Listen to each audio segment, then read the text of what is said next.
Welcome to page 11, where we will be completing double tape diagram problems. The first tape diagram, we will be calculating a discount, and in the second tape diagram, we will be calculating tax. In the first tape diagram, we'll be taking 100% and cutting it into parts. But in the second part of the problem, we'll be taking 100% a full tape diagram and adding to it.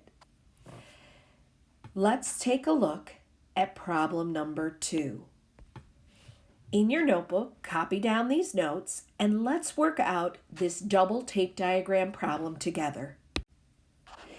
In problem number 2, it states, given a 30% discount rate on $64 total and a sales tax rate of 8.5%, find the following. How much do we save? What is our sale price? And once we get that sale price, how much tax should we add to that sale price? And then what is our final cost? Let's begin. Draw a tape diagram off to the left. Make sure you leave room over on the right side so you can draw a second tape diagram. But here's our first tape diagram. The cost of the item, the total cost, is $64. That's 100%. But we're going to cut that into some parts.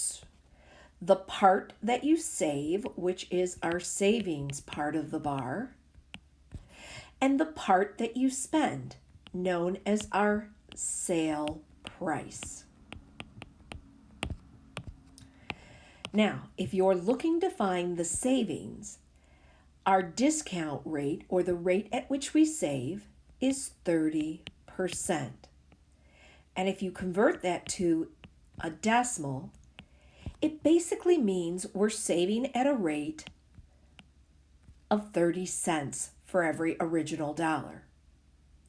But 100% minus 30% means that we're spending for our sale price at a rate of 70%.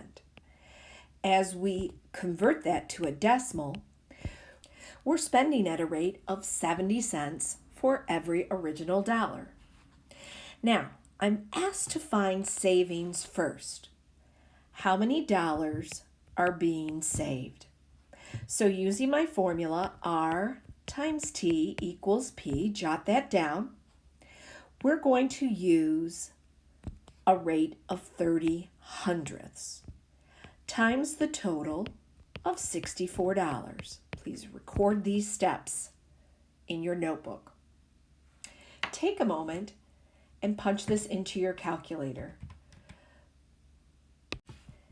The amount that you're saving is $19.20.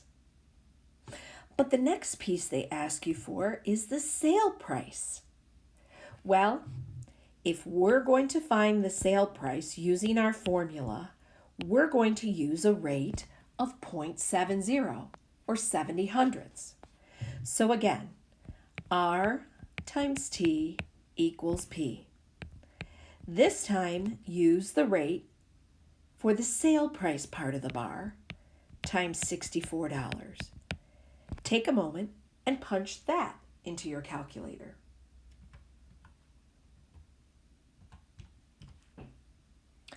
You owe the store $44.80 for that item. Now that's your new T.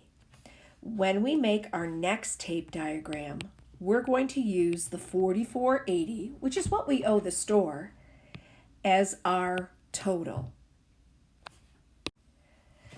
Let's start sketching our second tape diagram.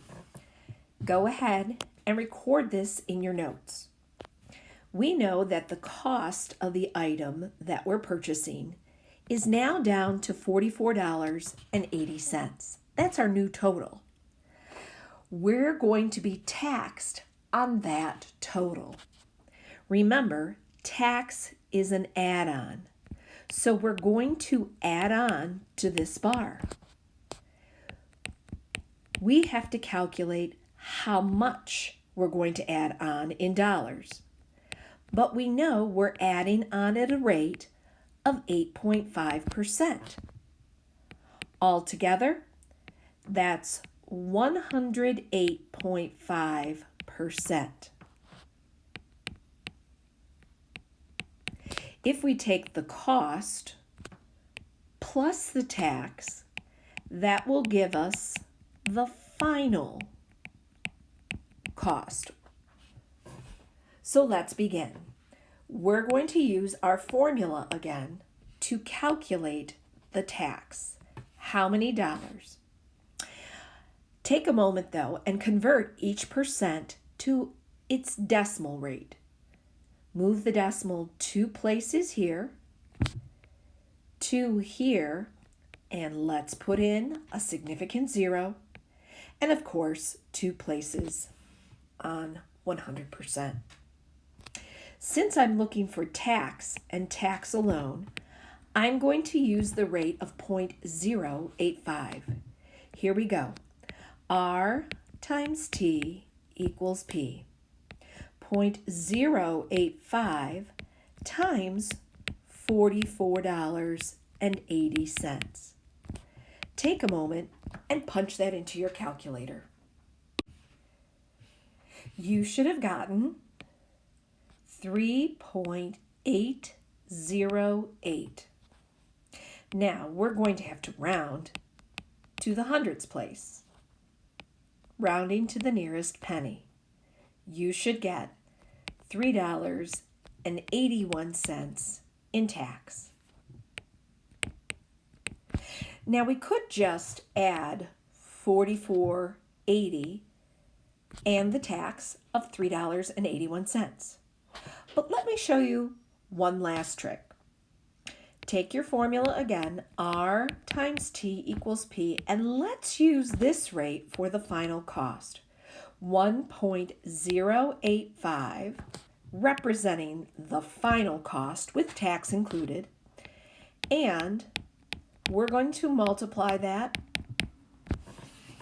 by the total. Take a moment and punch that in. You should have gotten 48.608. And rounding to the nearest penny, or the hundredths place, it really ends up being $48.61.